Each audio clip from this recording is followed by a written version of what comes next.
In 1552, a city stood as the last shadow of a vanished empire. Kazan was more than stone walls and towers. It was the final heartbeat of Mongol power in Eastern Europe. For centuries, Russian lands had lived under fear and tribute. The memory of Mongol domination still haunted every village and river crossing. But one man was determined to end it forever. Ivan IV, later called Ivan the Terrible, marched east with fire in his eyes. He was young, ruthless, and obsessed with absolute control. To him, Kazan was not just an enemy city, but a symbol that had to be erased. The siege that followed would change history. Cannons thundered against ancient walls, shaking the ground itself. Soldiers, civilians, and rulers alike knew this battle would decide the future of an entire region. But Kazan would not fall easily. Its defenders were hardened, proud, and desperate. They believed the city was protected by fate itself. What followed was not a simple battle. It was a clash of worlds, faiths, and centuries of revenge. And when the smoke finally cleared, nothing in Eastern Europe would ever be the same. Because the fall of Kazan did not just destroy a city. It ended the last Mongol empire and unleashed a new Russian age. And it all began with one siege that history can never forget. To understand the siege of Kazan, we must return to a land shaped by conquest. For over 2 centuries, Mongol successor states dominated Eastern Europe. Their raids, tribute systems, and political influence carved deep scars into Russian memory. The Golden Horde once ruled these vast territories with terrifying efficiency. Though its power faded, its legacy survived in smaller khanates. Among them, the Khanate of Kazan stood strongest along the Volga River. Kazan was more than a fortress city. It controlled trade routes linking Europe and Asia. Whoever held Kazan controlled wealth, movement, and influence across the region. For Moscow, Kazan was both a threat and a humiliation. Tatar raids reached deep into Russian lands, capturing prisoners and burning villages. Each attack reopened old wounds left by Mongol domination. Ivan IV inherited this fear as a child. He grew up amid assassinations, betrayal, and violence inside the Kremlin. Power taught him early that mercy was dangerous and weakness fatal. By his teenage years, Ivan believed destiny favored him. He saw himself as God's chosen ruler, tasked with unifying and protecting Russia. Ending the Mongol legacy became a personal obsession. Earlier Russian campaigns against Kazan had failed. Armies withdrew in mud and winter, defeated by terrain and disease. Kazan seemed untouchable, protected by geography and experience. But Ivan prepared differently. He modernized his army with artillery, engineers, and foreign specialists. Fortresses rose along the Volga, tightening the noose around Kazan. Inside the city, tension grew. The Kazan Khanate was divided by internal rivalries and political instability. Some leaders favored resistance, while others considered uneasy alliances. Kazan's walls stood tall, reinforced with earth and timber. Its defenders trusted centuries of survival and the strength of their fortifications. Few believed Moscow could truly destroy them. As spring of 1552 approached, both sides sensed what was coming. Armies gathered, supplies moved, and prayers filled mosques and churches alike. The coming siege would not be a raid or a skirmish. This time it would be final. Ivan's army began its march east in the summer of 1552. Tens of thousands moved along the Volga, carrying cannon, supplies, and unshakable intent. This was not a raid meant to punish, but a campaign meant to end Kazan forever. The Russian force was unlike anything Kazan had faced before. Heavy artillery rolled forward on reinforced wagons, protected by infantry and cavalry. Foreign engineers marched beside Russian soldiers, bringing new methods of siege warfare. When the army appeared before Kazan, the city seemed to rise from the river itself. Its walls were thick, layered with earth and timber designed to absorb cannon fire.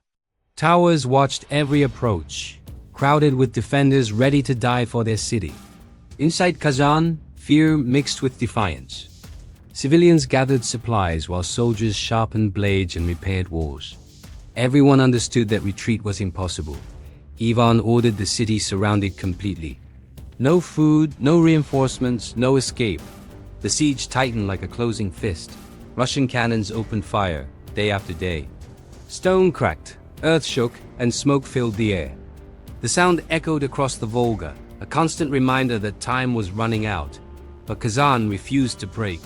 Defenders repaired walls at night and launched sudden counterattacks. Each dawn revealed new damage, but also new resistance. The Tatars used the terrain wisely. They fired from hidden angles and launched raids beyond the walls.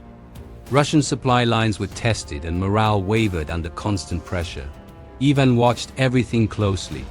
He punished hesitation and rewarded loyalty without mercy. To him, discipline mattered more than fear. Weeks passed and losses mounted on both sides. Disease spread through camps, and exhaustion dulled even veteran soldiers. Some began to wonder if Kazan truly could fall. Then Ivan changed tactics. He ordered massive siege towers constructed within sight of the city. These wooden giants crept closer each day, towering over Kazan's defenses. At the same time, engineers began digging tunnels beneath the walls. They worked in darkness and silence, listening for enemy countermines. Every strike of a shovel could be their last. Inside the city, rumors spread like fire. Some believed betrayal was coming. Others believed divine intervention would save them. Kazan's leaders argued fiercely. Should they negotiate or fight to the end? Every delay strengthened Ivan's grip. Russian artillery intensified. Entire sections of wall began to crumble. Dust and splinters filled the air as defenders scrambled to hold gaps. Ivan ordered continuous pressure. Attacks came at dawn, at dusk, and through the night. Sleep became a luxury neither side could afford. One explosion shook the city to its core. A Russian mine detonated beneath a major wall section. Earth collapsed inward, leaving a massive breach. The defenders rushed to seal it. Bodies piled up as arrows shot and blades collided in chaos. The breach became a killing ground. Still, Kazan did not surrender. Fires burned inside the city as shells landed among homes and markets. Civilians fled or hid, knowing death was close. Ivan grew impatient. He believed hesitation invited rebellion and weakness. He demanded a final assault. On the morning of October 2nd, 1552, the attack began. Trumpets sounded and Russian troops surged forward. Smoke and screams swallowed the battlefield. Multiple breaches were stormed at once. Soldiers fought hand-to-hand on broken walls and shattered streets. There was no order, only survival. Defenders fought with desperate fury. They knew this was the end of their world. Every street became a last stand. Ivan's banners pushed deeper into the city. Resistance collapsed in waves, not all at once. Each neighborhood fell with blood and fire. By nightfall, Kazan was lost. The final Mongol stronghold lay broken beneath Russian boots. The city that had defied Moscow for generations was silent. But the victory came at a terrible cost. Streets were littered with the dead, and smoke choked the sky. What had been won by force would be remembered through fear. Ivan entered Kazan as a conqueror. He had not just taken a city. He had destroyed a legacy that once ruled half the known world. And yet, even as the city burned, one question lingered. Had Ivan ended a threat or unleashed something far darker upon Russia itself? With Kazan captured, the world expected the violence to end. The walls had fallen, the defenders crushed, and resistance shattered. But this was only the beginning of a darker transformation. Ivan ordered total control of the city. Survivors were rounded up, questioned, and separated. No one knew who would be spared and who would disappear. The streets of Kazan became places of fear. Fires still smoldered as soldiers moved door to door.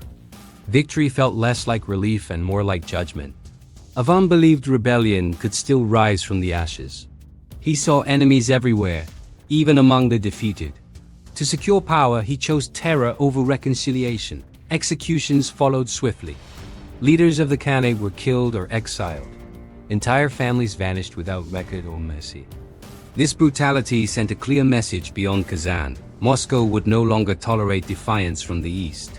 Fear became policy, not consequence. Yet something unexpected followed the destruction. Ivan did not abandon Kazan. He rebuilt it as a Russian city, reshaping its identity. Churches rose where mosques once stood. Russian settlers were brought in under military protection. The city became a symbol of domination, not coexistence. But resistance did not fully die. Rebellions flared across the Volga region in response to Kazan's fall. Ivan answered each uprising with overwhelming force. These campaigns hardened him further. Suspicion consumed his rule, turning discipline into paranoia. Victory at Kazan fed his belief in absolute power. Inside Ivan's mind, the line between order and cruelty blurred. He had destroyed an empire, but at a psychological cost. The conqueror was changing. Foreign observers watched closely. Europe saw Kazan as proof of Russia's rise as a new imperial force. Fear replaced curiosity in diplomatic courts. Yet some wondered if Ivan had gone too far. Could a ruler who ruled through terror ever rule securely? Or would fear eventually turn inward? Kazan marked a turning point not just for Russia but for Ivan himself. The siege proved he could break ancient powers. It also showed he would do anything to maintain control. From this moment forward, Ivan's reign darkened. The methods used at Kazan would return again and again. What began as conquest was becoming obsession. The mystery lingered long after the smoke cleared. Did Kazan make Ivan powerful, or did it unleash the terror history would later remember? The fall of Kazan reshaped the balance of power in Eastern Europe. With the Khanate destroyed, Moscow no longer feared Mongol retaliation from the east. For the first time in centuries, Russia stood free from steppe domination. This victory opened the Volga River to Russian expansion. Trade routes, resources, and new lands now lay within Ivan's grasp. Kazan became the gateway to a growing empire. Politically, the conquest strengthened Ivan's authority at home. Nobles who once questioned him now feared his resolve. Military success silenced dissent, at least for a time, but the cost of victory was immense. The destruction of Kazan left deep scars among its people. Forced conversions, population displacement, and repression followed the siege. Ivan justified these actions as necessary for stability. In his mind, mercy invited rebellion and weakness. Order, he believed, could only be enforced through fear. This mindset shaped the rest of his reign. The tactics used at Kazan became a model for future campaigns. Violence was no longer a tool, but a governing principle. The conquest also changed Russia's identity. Moscow transformed from a regional power into an expanding empire. The idea of limitless authority took root, yet success carried a hidden danger. Absolute power fed Ivan's paranoia and cruelty. The ruler who destroyed the Mongol legacy began creating his own reign of terror. Kazan proved that Ivan could conquer ancient enemies. It also revealed the path he would follow afterward. Victory secured the empire, but it fractured the man who ruled it. The Battle of Kazan ended an empire that once ruled through fear and tribute. In its place rose a new power, forged through fire and absolute authority. History marks this moment as the birth of a Russian empire. Yet the victory came with a haunting question. Did Ivan destroy tyranny, or simply replace it with something worse? The city's fall echoed through every decision he made afterward. Kazan was not just a battlefield. It was the moment Ivan the Terrible became truly terrible. Power no longer had limits and mercy became a memory. The siege reminds us that conquests can change the conqueror. When fear becomes a weapon, it eventually turns inward. Empires rise, but humanity often falls. If you enjoyed this journey through history, don't forget to subscribe to History Hub for more cinematic stories. Because the past is never silent and its warnings still speak today.